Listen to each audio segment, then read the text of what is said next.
What is going on, guys? It is WrestleMania here, back with some more news. Join us now as we look at the wildest news stories and rumors you need to know, including Triple H breaking his silence on the heart surgery, as NXT 2.0 the new Attitude Era, Alexa Bliss is furious, Nia Jax is out, and much more. Be sure to subscribe and hit that notification bell for daily wrestling videos, and follow us on Facebook for exclusive lists. Now let's hit the intro and get straight into our first story.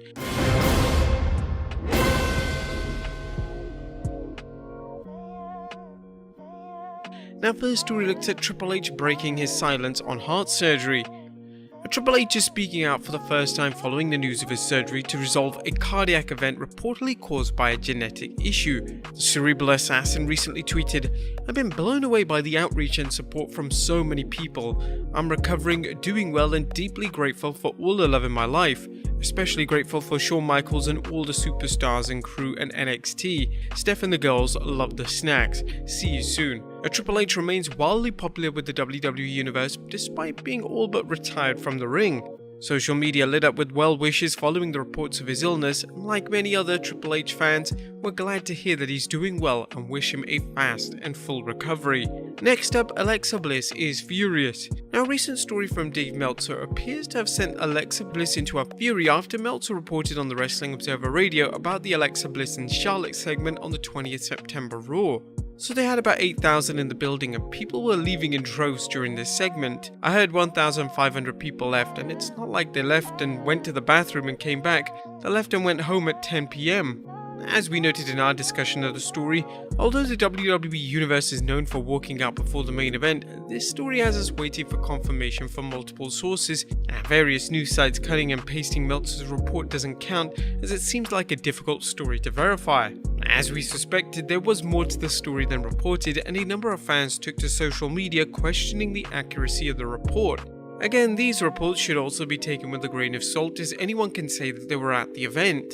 But regardless, Alexa Bliss was none too pleased when she heard of Meltzer's report or when stories circulated suggesting the initial report was suspect. Bliss tweeted, "Sorry Meltzer, whatever, you can't get clout off our segment, move on, hashtag stop lying, literally didn't happen, you're embarrassing yourself." Later in the day, Bliss tweeted, "I would really love to know who these sources always are, because the stuff they come up with is quite ridiculous and sounds like just someone starving for attention." Now, the problem with these types of reports is that they're hard to verify unless fans watching a pay-per-view or TV episode notice a significant walkout of fans, which has happened in the past. Let's not forget Samoa Joe versus Reigns at Backlash. Here, there doesn't appear to be any way the story could have been verified. However, as we'll see, one of Meltzer's colleagues seemed to be defending his report, as despite Bliss blasting the story, Meltzer's colleague Brian Alvarez defended his statement, noting on the Wrestling Observer Live, "Last night during the show, shortly after the Alexa Bliss Charlotte segment, somebody in WWE and in the building, not some random fan. This is someone who works for the company and was in the building. They texted all of us actually and said that 700 people had walked out. 700. He then continued about the controversial comments, saying, "So then last night on the Observer Radio, Dave said 1,500. Well, today that same person questioned the 1,500 but reiterated, and this is a quote, that they would stand by the number of 700. So now we're splitting hairs or whatever. This is from someone that was there in the building, not watching at home, but in the building. It is abundantly clear that hundreds of people walked out. Was it 700? Was it 900? Was it 564? Was it 1,500? Bro, I don't know, I wasn't there, okay?" While it's good that Alvarez is trying to explain why Meltzer reported on the alleged walkout, there's a substantial difference between 1,500 fans and 700 fans walking out. Now, the problem, of course, is that Meltzer's report seems even more suspect since no one seems to agree on what the number of fans who supposedly walked out is. Alvarez continued digging a hole for himself when he appeared to get snarky, commenting, "I know that she's mad. I'd probably be mad too if I did some segment and people walked out, but it appears to be a factual statement that a number of people walked out during the segment. I don't know what the real number was, I wasn't there, but there were people that walked out during the segment." As we noted many times, reporting on wrestling is problematic at best thanks to the industry's desire to keep the fans in the dark. Whether it's feeding false stories to discredit reporters, false stories to throw fans off storylines, or keeping silent to avoid controversy, both wrestlers and promotions do try to discredit reporters. This makes their job difficult, but they do themselves no favors when they make shaky reports like this one. Next up, NXT 2.0 equals the Attitude Era. Though some members of the WWE universe have been clamoring for the WWE to return to the more adult-oriented themes of the Attitude Era, and while this hasn't happened on Raw or SmackDown, a recent story suggests fans might see such content on NXT. According to Fightful Select, NXT 2.0 is targeting more of an 18 to 34 demographic, including everything from in-ring work and aggression to harsher language and the like. Another point that we haven't verified was more lenience on female character gear, though it wasn't specified what exactly that means. Keep up with current affairs with promos and character verbiage was another point said to be brought up. If the story is accurate, the USA Network has sanctioned the changes as it's looking to improve NXT's mediocre ratings.